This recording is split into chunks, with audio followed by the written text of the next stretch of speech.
আসসালামু আলাইকুম। আমি এক জায়গায় আজকে নতুন করে ভিডিও তৈরি করতে গেছি। ভিডিও করতে যেয়ে দেখি যে এক মামা, সে মামা আমাকে কাটল খাওয়ার জন্য ডাকতেছে। না মামা, আমি কাটল খাই না।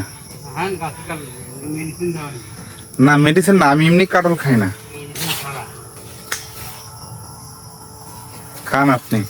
আমি আপনার কিন্তু একটা ভিডিও নিচ্ছি, সমস্যা?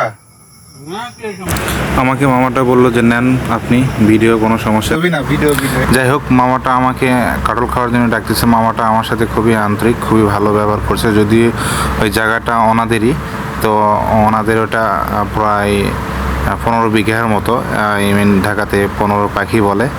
তো আসলে মামাটা কাটল খাইতেছে আর আমি ভিডিও করতেছি। আমার কাছে ব্যক্তিগতভাবে খুবই ভালো লাগতেছে, কারণ ওনার কাটল খাওয়ার যে স্টাইলটা অনেক সুন্দর লাগতেছে এবং উনি খুবই দ্রুত কাটল খাইতে পারে। উনি সেটাই বলেছে। উনি বলছে যে উনি চাইলে একটা কাটল একাই খাইতে পারবে। তো আমার আসলে বিশ্বাস হচ্ছিল না।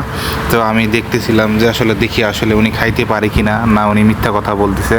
যে না, আসলে উনি সত্য কথা বলতেছে। ওনার কাটল খাওয়াটা আমার কাছে খুবই ভালো লাগতেছে। এমনভাবে খাইতেছে আর বিচিগুলো ফালাই দিচ্ছে যে আসলে বলার মতো না।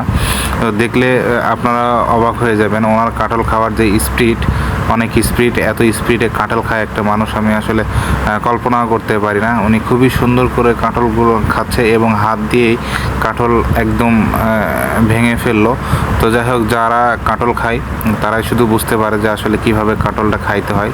তো উনি খুবই সুন্দর করে কাঁঠাল খাই দিচ্ছে। তো আমি একটু কাঁঠালের গাছের উপর দিকে ক্যামেরাটা ধরলাম, দেখলাম, কারণ অনেক সুন্দর সবুজময় কাঁঠালের গাছ এবং সুন্দর সুন্দর কাঁঠাল ধরছে। কাঁঠালগুলো অনেক বড় বড়, এক জোপায় প্রায় 5-7